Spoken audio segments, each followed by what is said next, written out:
Hello everyone and welcome back to another episode on the channel. Today I am going to be unboxing Synology's DiskStation DS218j. So this is a dual bay NAS drive and it's just an entry-level drive, but it has some cool features. So it's able to accept two 2.5 inch SATA drives or two 3.5 inch SATA drives. So I'm going to be using two 3.5 inch SATA drives today. I'm going to be setting up this Synology DiskStation. I won't be plugging it into a network, but I'll be doing all the steps before you actually have to plug it into power or a network. So it has a couple of little accessories with it. It has its power supply, a quick start guide to help you out if this is your first time using the drive or ever using a NAS drive. I currently have two WD My Cloud drives. They came with discs. They're not diskless drives like this one. This drive comes with no discs, so you have to purchase which discs you need. This drive was fairly expensive, but it's worth it if you want to have that reliability of a proper backup and being able to look at it over your phone through the cloud. So when unwrapping the Synology disk drive, I felt it was pretty good build quality. It does have a fan built in so that your drives do not get too hot, and you can see that there's a vent down at the very bottom of the drive. So within this kit, it came with all the screws that you're going to need to put the drives into this NAS storage device.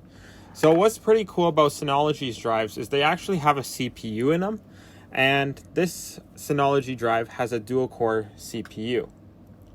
So you're able to use this for many different things, and you can see on the front of the device it has all different LEDs to tell you what the status of the drive is currently. On the back side of the device you can see the fan and the two USB 3.0 ports, and on the side the logo is really cool. You can see right through the drive into the bays, but this is just going to allow airflow into the device.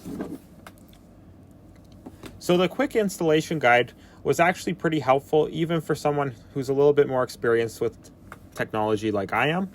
It just gives you a basic understanding of how the drive is put together and what steps you're going to have to take. So you can see in the quick start guide, the first step is to take off the side panel cover. It's just going to slide off. The second step is if you have a 2.5 inch drive, you're going to have to install the adapter. I don't have to worry about this step. This third step is to screw in all the pieces, and then the fourth step is to plug it into power. So I took a minute just to look around the drive to make sure I was doing it correctly. And you can see on the back of the device, there's the two USB 3.1 ports, actually 3.0 ports. And if you just slide, you're able to open it up really gently. On the inside of the drive, you can see that the fan is at the very back of the drive, and it's going to suck air through the case and out the back. So that way the drives don't get too hot while they're backing up your devices. Now, on the inside of the drive, you can see the two different SATA ports.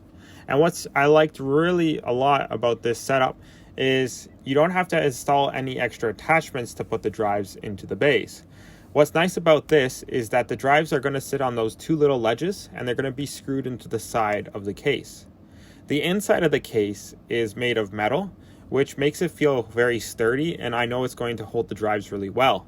The plastic outer shell of the case was still very good build quality, and it's quite thick if you can look at the sides of the case. Now, when setting up the drives, you want to make sure that you have the correct drives to put into this case. You don't want to be using archival drives or something like a WD blue drive. So what I bought for this purpose was I bought the WD red drives. So I don't want to show you the serial numbers of my drives, just because that's too much information to share on the World Wide Web. But this is what the two 6 terabyte drives look like. And what I'm going to be doing is I'm going to be setting up these drives to do a mirror of each other so that they back up each other. So be careful with your drives. You don't want to drop them. And when installing them, make sure you're really delicate with the drives. So my 6 terabyte drives here are WD red drives. So that means that they're NAS storage devices. So they're able to run constantly without being ruined by running that much. And they're able to record over and over and over again without getting as much wear and tear as a normal archival drive or an external drive would be.